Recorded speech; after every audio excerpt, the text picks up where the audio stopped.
Okay, so going from a person who's not a rapper to now all of a sudden everybody wants you to rap. Oh man. So what do you do? So like I mean, are you writing everything at this point? Do you have help? So what happened is I go on the road with Trick. We went on like a tour. It was like a whole year I was on tour with him. And at that time I had the record What's Your Fantasy also with Ludacris. So I had 2 records that was major. So I was working both of these records.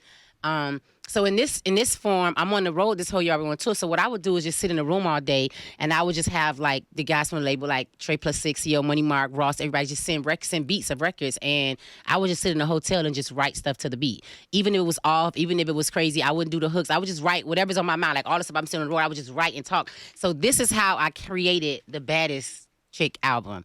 On the road this whole year with Trick, and I had as we was on the tour, and I had from the label, I had like a 2-month time frame to finish it from touring, getting back home in Miami. Half of the stuff I was like, I didn't know whether it was good stuff or not. I didn't know. I put it in the hands of Trick and Ross them to decide. Once I put all this stuff together, Ross would be like, oh no, that's too many bars. Take that off. Oh, this sound crazy, change it. So that's how I kind of like molded myself to do it. They would party and go out and have fun. I would sit in the room in the hotel with this pad and just be writing all kind of stuff. Stuff me and my friends do, stuff I saw happening, stuff going on in Miami, just everything that came to mind. And then that's how I created my album. It's like real on-the-job training. Yeah, it was definitely because I didn't drink, I didn't hang out, I didn't party. I just would go on the stage, my couple minutes and do my damn verse, and I would get off. I would go to the hotel and I would just bang up in the hotel by myself in the hotel. One of my guys, CEO, he always would hang out with me because he was kind of like the non-drinker too, non-partier. So he would be like helping me, and he'll be like, you just got to go hard. You just got to make this work. I know you nervous. I was nervous, of course. And I was just being here in this studio, in this room with this notebook pad with just a whole bunch of just writing.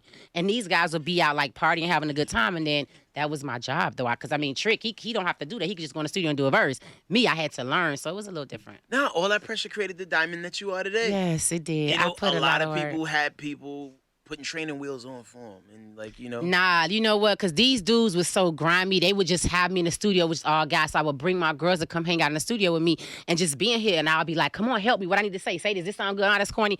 What would we talk about? Like stuff like that. So that was my whole little mojo and sauce of how I like created my whole project. Now let's talk about your big brother Trick Daddy for a second. Yes. the weirdest love and hate relationship that I've ever seen in the history of hip hop. But that's what family do. Family gonna rock together for a minute, then they're gonna be mad at each other. Y'all were working on a project together. You was saying that you was burning them in the booth. Trick was saying there was another reason why it wasn't coming out. Where is that project at?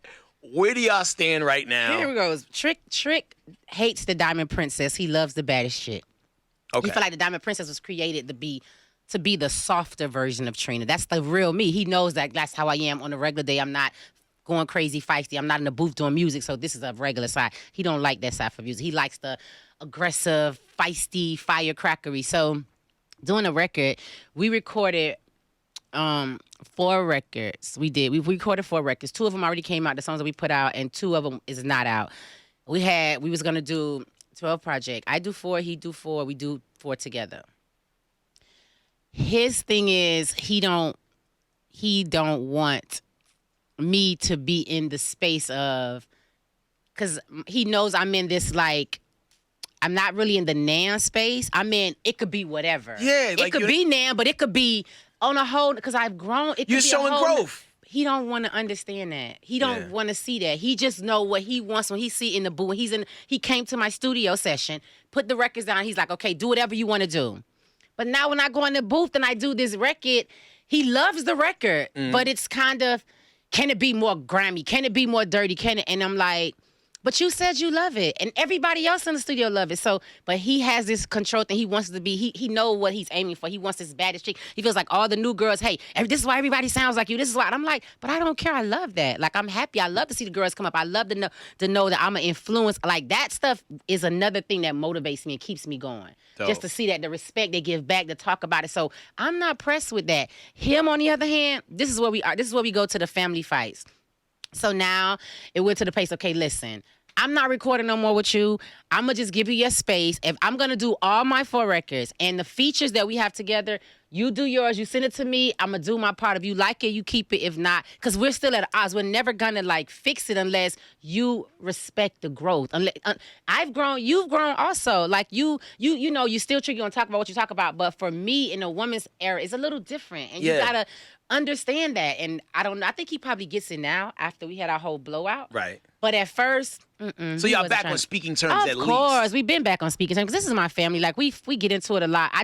Me personally, I don't like the fact that we got into it and it's in the public. We've been getting into it for 20 years and nobody don't know loud, that. don't we? Like, why does everything have to spill into social media? Like, you know what? And that's one thing that I do not do because my arguments is always private. And me and Trick have been arguing for 20 years. Don't get it twisted. Everybody could possibly, I'm thinking, know that.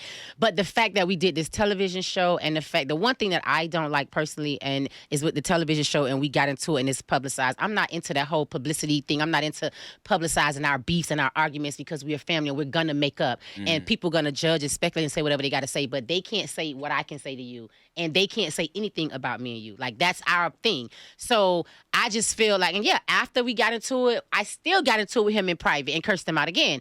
But he respects me now. He understands where I'm coming from because I'm like, yo, bro, like you pushed me to like the edge and like this is a love. Like this is my brother. I love you, but you gotta respect what I'm doing. If you don't do that, then it's never gonna work. Like I'm not the same person that's 18 years old. Like when we first started, like you know what I'm saying. So you gotta understand it. And he's like, oh yeah, I get it. But I just want the heart. I get it. But just like appreciate what I'm doing and like appreciate, okay, I may not want to be that hard. I may want to give you something that's going to still be the same. You're going to still understand what I'm saying, but you got to respect the growth. Yeah, Trick Daddy's like a cigarette without a filter. Yeah. You know what I'm saying? Oh, like, for sure. He's going to say what do you feel, like, exactly. and like with no tact, he doesn't care, but so, we love him for that.